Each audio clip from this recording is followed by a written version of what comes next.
कहानी तो आपने बहुत सुनी होगी, पर कई बार हमारी ज़िंदगी ही एक कहानी बनकर रह जाती है। इस कहानी में कई ऐसे छोटे किस्से होते हैं जो हमें पूरी कहानी से ज़्यादा पसंद होते हैं और जो हमें पूरी ज़िंदगी याद रहते हैं। ऐसा ही एक किस्सा मेरी ज़िंदगी का भी है, सुनोगे? मैं मनाली जा रहा था। मेरे साथ नीतू भी थी, वह लड़की जिससे मैं बहुत प्यार करता था और कुछ ही दिनों में हमारी शादी भी होने वाली थी। यह सफ़र मुझे बहुत ही अच्छा लग रहा था। ऐसा लग रहा था कि ये रास्ता कभी ख़त्म ही ना हो और हम दोनों बस यूं ही बैठे रहें, बस हम दोनों। थोड़ी देर बाद हमारा स्टेशन आ जाता है। हम ट्रेन से निकलकर स्टेशन के बाहर आ जाते हैं। Your kind attention please. Train number 10. दरअसल नीतू की एक फ्रेंड हमें पिक करने आने वाली थी। तभी नीतू मुझसे कहती है, वो रही निधि, और हम दोनों निधि की तरफ जाने लगते हैं। हम निधि के पास पहुंचते हैं तो नीतू मुझे निधि से इंट्रोड्यूस करवाती है और फिर हम लोग गाड़ी में बैठकर घर की तरफ जाने लगते हैं। मैं रास्ते भर खामोश रहा, पर उन दोनों की बातों से मुझे समझ आ गया था कि वह दोनों बहुत ही अच्छे दोस्त हैं। शाम होते होते हम लोग घर पहुंच गए थे। हम बहुत थक चुके थे। हमने फ्रेश होकर खाना खाया और इसके बाद हम लोग सोने के लिए जाने लगे। नीतू भी सोने के लिए ही जा रही थी। तभी उसे सामने कोई खड़ा दिखता है। उसे ऐसा लगा जैसे निधि खड़ी हो। वह उसकी तरफ बढ़ ही रही थी, तभी उसे पीछे से निधि की आवाज़ आती है, नीतू। नीतू पीछे देखती है तो वहाँ निधि खड़ी थी। वह कहती है, अगर तुम यहाँ हो तो वहाँ। वह इतना ही बोल पाई थी क्योंकि सामने जो कोई भी था वह अब वहाँ नहीं था। निधि कहती है, क्या हुआ नीतू? तो नीतू कहती है, कुछ नहीं। उसके बाद हम लोग सो जाते हैं। रात के 2 बज रहे थे। तभी निधि की आँख खुल जाती है। उसे प्यास लग रही थी। वह पानी पीने के लिए किचन में जाती है।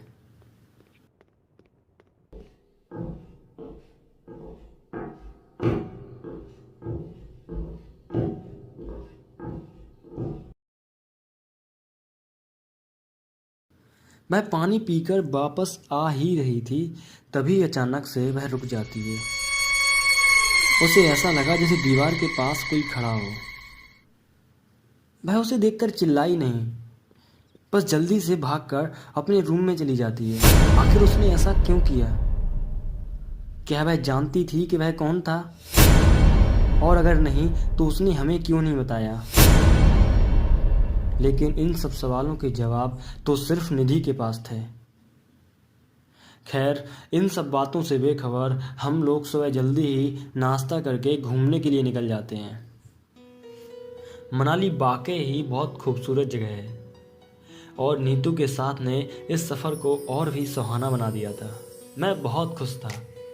घूमते घूमते हमें पता ही नहीं चला कि कब सुबह से शाम हो जाती है। शाम होते ही हम लोग वापस आने लगते हैं। घर पहुंचते पहुंचते थोड़ा अंधेरा हो गया था। नीतू जब कार से उतर रही थी तो उसकी नज़र घर की ऊपर वाली खिड़की पर पड़ती है। उसे खिड़की में कोई नज़र आता है। उसे यह बहुत अजीब लग रहा था। मैं सोचती है, अगर घर में हम तीनों ही रहते हैं तो ये कौन है? वह निधि से पूछती है, निधि, क्या घर में हमारे अलावा भी कोई और रहता है? तो निधि कहती है, नहीं, हम ही तो रहते हैं। इस पर नीतू कहती है, तो फिर वो कौन था जिसे मैंने अभी खिड़की में देखा है? मैंने कहा, कहीं कोई चोर तो नहीं घुस आया? हम लोग तेजी से घर के अंदर जाते हैं।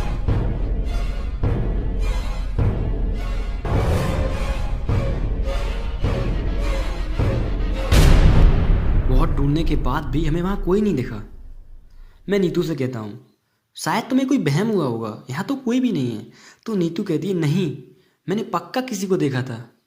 वो कहती है कि इस घर में कुछ तो गलत है। मैंने कल भी यहाँ किसी को देखा था, पर तब मुझे ऐसा लगा शायद ये थकान की वजह से है। तभी निधि कहती है, कहीं कहीं तुम्हें वही तो नहीं दिखा जो मुझे दिखाई देता है? निधि की बात सुनकर नीतू कहती है, मुझे दिखाई देता है मतलब? निधि कहती है, पता नहीं, पर मुझे ऐसा लगता है जैसे कोई और भी है जो मेरे साथ यहाँ रहता है। एक पल दिखाई देता है तो दूसरे पल ही पहले मुझे लगता था कि मेरे पुराने घर में कोई प्रॉब्लम है, पर घर बदलने के बाद भी कोई फ़ायदा नहीं हुआ। लेकिन पहले वो सिर्फ मुझे दिखाई देता था, लेकिन अब तुम्हें भी। मैं हंसने लगता हूँ। काश मैंने उस दिन निधि की बात को सीरियस लिया होता तो आज। मैं हंसते हुए कहता हूँ, तुम्हारे कहने का मतलब है अभी भी भूत होते हैं। मुझे तो ये भूत कम आसक ज़्यादा लग रहा है, सिर्फ लड़कियों को ही दिखाई दे रहा है। मैं हंस ही रहा था, तभी लाइट चली जाती है। लाइट जाने से मुझे भी थोड़ा डर लगने लगा था। तभी मुझे वो दिखाई देता है जिसके बारे में मैंने सोचा भी नहीं था। उसे देखकर मुझे ऐसा लगा जैसे मेरी पूरी बॉडी में खून नहीं करंट दौड़ रहा हो। मैं बिना कुछ सोचे समझे उन दोनों का हाथ पकड़कर जल्दी से भागकर घर के बाहर आकर रुकता हूँ।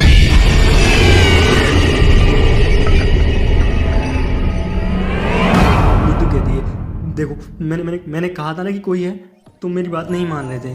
मैं कहता हूँ, मुझे लगा था कि भूत प्रेत सिर्फ कहानियों में ही होते हैं। मुझे क्या पता था कि मेरे बोलते ही वो मेरे सामने आ जाएगा।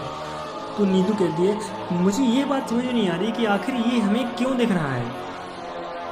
तो निधि कहती है, यह तो मुझे भी नहीं पता। मैं निधि से पूछता हूँ कि ये तुम्हें पहली बार कब दिखाई दिया था, कुछ तो पता होगा। तो निधि कहती है, यह मुझे पहली बार मेरे पुराने घर में दिखा था, तब मैं बहुत डर गई थी। मैंने सोचा कि इस घर में ही कुछ है। मैंने वो घर भी चेंज कर दिया पर उससे कुछ नहीं हुआ, वो मुझे दिखाई देता था कभी कभी।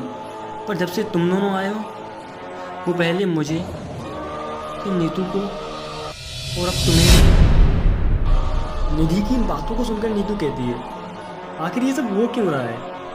कुछ तो ऐसा किया होगा तुमने जो तुम्हें थोड़ा अजीब लगा हो। निधि कहती है कि ऐसा कुछ अजीब तो नहीं हुआ है, पर हाँ, जब मैं यहाँ पर नई नई आई थी तो एक दिन घूमते घूमते मुझे अंधेरा हो गया था। मैं वापस ही आ रही थी तभी पार्क से मुझे किसी के रोने की आवाज़ आती है। जब मैं वहाँ पर जाती हूँ तो वहाँ पर कोई भी नहीं था। मुझे थोड़ा अजीब लगा, पर रात हो चुकी थी इसलिए मैं वापस आ जाती हूँ। मैं कहता हूँ, शायद उस पार्क में ही कुछ है, हमें वहाँ चलना चाहिए। जब हम पार्क पहुँचते हैं तो वहाँ पर कोई भी नहीं था। हमें पास में ये घर नज़र आता है। हम लोग वहाँ पर जाते हैं और आवाज़ देते हैं, कोई है, कोई है क्या? उस घर से एक अंकल जी निकलते हैं। वह कहते हैं, तुम लोग इतनी रात को यहाँ पर क्या कर रहे हो? तुम्हें पता नहीं यह पार्क अंधेरा होने से पहले ही बंद हो जाता है? तो मैं कहता हूँ, ऐसा क्यों? बाकी पार्क तो रात के 8 बजे तक खुले रहते हैं, फिर ये पार्क इतनी जल्दी क्यों बंद हो जाता है? वो कहते हैं कि जब से वो घटना हुई है तभी से लोगों को अंधेरा होने के बाद यहाँ कुछ अजीब सा महसूस होता था, इसलिए यह पार्क अब अंधेरा होने से पहले ही बंद कर दिया। वो घटना मतलब? तो अंकल जी बताते हैं, कई सालों पहले एक औरत अपनी एक बेटी और बहन के साथ यहाँ पर आई थी। कहते हैं कि उसकी बहन को कोई बच्चा नहीं था, इसलिए वह अपनी बहन से बहुत जलती थी। इसीलिए उसने अपनी बहन की बेटी को इसी पार्क के एक तालाब में ढक्का दे दिया था। उसने अपनी बेटी को बचाने की बहुत कोशिश की, पर जब तक वह उसे बचाती उसकी बेटी डूब चुकी थी। और उससे भी खराब बात यह हुई कि वह उसे बचाते बचाते खुद भी डूब चुकी थी। उसके कुछ दिनों बाद ही लोगों को अंधेरा होने के बाद पार्क से अजीब अजीब आवाज़ें आने लगी थी। ऐसा लगता था जैसे कोई रो रहा है, तो कभी कभी ऐसा जैसे कोई उन्हें बुला रहा है। पर कुछ दिनों से सब कुछ नॉर्मल लग रहा है। ऐसा लगता है जैसे अब वो यहाँ नहीं हो। निधि कहती है, अंकल जी प्लीज़ हमारी हेल्प कीजिए, कुछ दिनों से मुझे कोई दिखाई दे रहा है। पहले तो वो सिर्फ मुझे दिखाई देता था, पर अब इन दोनों को भी दिखाई देने लगा है। मुझे लगता है वो हमें नुकसान पहुंचाना चाहता है। अंकल जी प्लीज़ प्लीज़ हमारी हेल्प कीजिए। अंकल जी निधि से पूछते हैं, क्या क्या तुम अपने साथ कोई चीज़ इस पार्क से तो नहीं ले गई थी? निधि पहले कुछ सोचती है, उसके बाद बोलती है, हाँ, जब मैं एक बार इस पार्क से गुजर रही थी तो मुझे किसी की आवाज़ सुनाई दी थी। जब मैं पार्क के अंदर गई तो मुझे वहाँ कोई नहीं दिखा था, पर हाँ, वहाँ एक डॉल थी। मुझे वो अच्छी लगी इसलिए मैं उसको अपने साथ अपने घर ले गई थी। निधि की बात सुनकर अंकल जी तो जैसे चौंक ही जाते हैं। कहते हैं, ये तुमने क्या किया?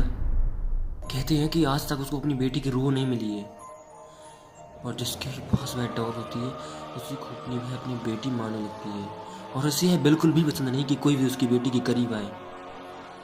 कहते हैं कि जो कोई भी उसकी बेटी के पास आता है या पास आने की कोशिश भी करता है, वह उसको मार देती है। तभी नीतू कहती है, उसे रोकने का कोई तो रास्ता होगा। तो अंकल जी कहते हैं, कोई रास्ता नहीं है, तुम कहीं भी जाओ वो तुम्हारे पीछे आ ही जाएगी।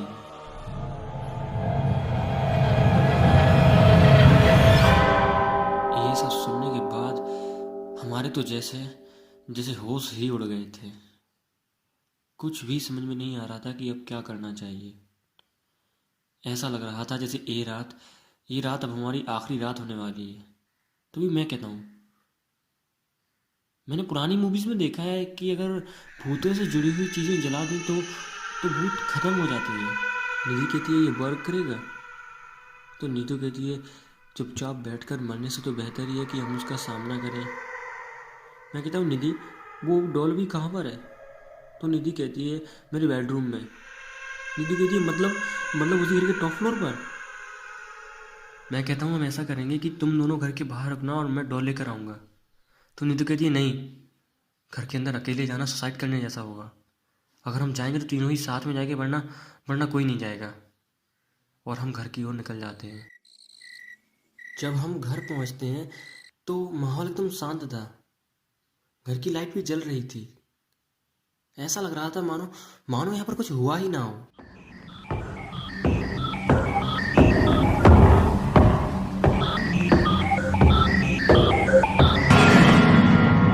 हम डरते डरते घर के सेकंड फ्लोर तक पहुंचे। लेकिन हैरानी की बात यह थी कि अभी तक हमें कुछ भी अजीब महसूस नहीं हुआ था। ऐसा लग रहा था जैसे वो सब एक बुरा सपना हो। यहाँ तक कि हम निधि के बेडरूम से वो डॉल लेकर वापस फर्स्ट फ्लोर पर भी आ जाते हैं, तब भी वो हमें नहीं दिखी थी।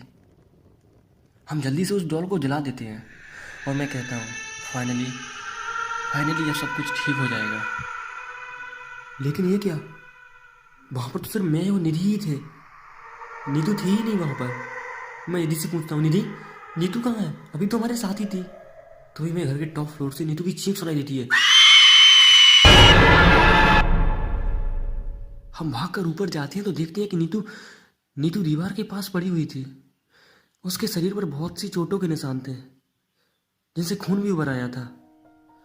मैंने उसकी तरफ देखा तो ऐसा लग रहा था जैसे वो मुझसे कुछ कहना चाहती हो, पर उसकी जुबान उसका साथ नहीं दे रही हो।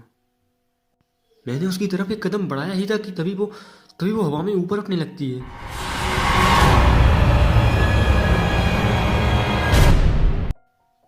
अब मुझे डर लगने लगा था कि कहीं मैं उसे खो ना दूं। लेकिन उसे बचाने का कोई रास्ता भी नजर नहीं आ रहा था। वो मेरे आंखों के सामने ही मुझसे दूर हो रही थी। तभी मैं अपनी पूरी दम से चला। नीतू नीचे गिर जाती है। मैं कहता हूँ, प्लीज उसे छोड़ दो। तुम्हारी डॉल तो मैंने जलाई है, तुम चाहो तो मेरी जान ले लो, पर इससे कुछ मत करो।